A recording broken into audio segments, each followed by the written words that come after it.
Visual, a sweeping, dramatic shot of a significant Iranian landmark like the Azadi Tower or the city of Isfahan at dusk.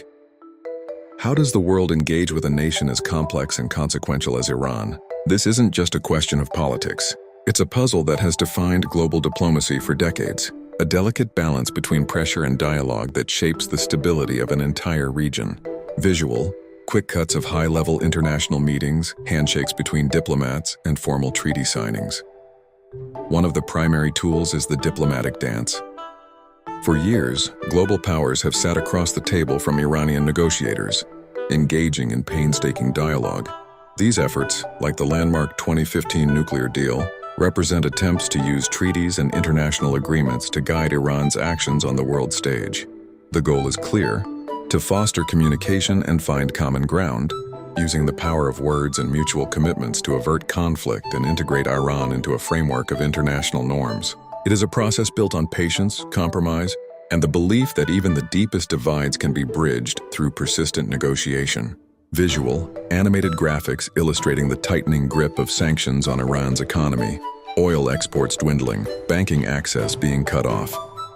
But when diplomacy falters or proves insufficient, the international community often turns to another strategy: sanctions.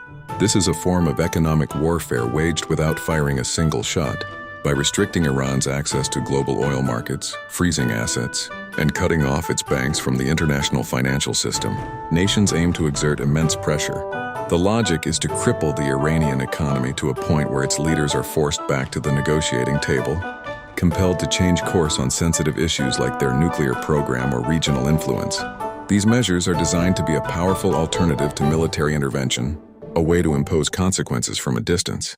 Visual, shots of bustling Iranian markets, domestic industries, and news clips of Iranian officials speaking defiantly.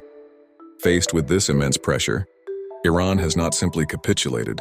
Instead, it has developed a sophisticated strategy of resilience. Internally, the government promotes a resistance economy, aiming for self-sufficiency and finding new ways to sustain its population amidst shortages. Externally, Iran has become adept at navigating the shadows of the global economy, using covert shipping and alternative trade partners to bypass sanctions.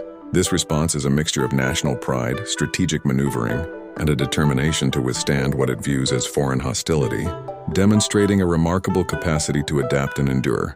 Visual, a split screen showing a diplomat's handshake on one side and an economic sanctions graphic on the other, merging into a final image of a balancing scale.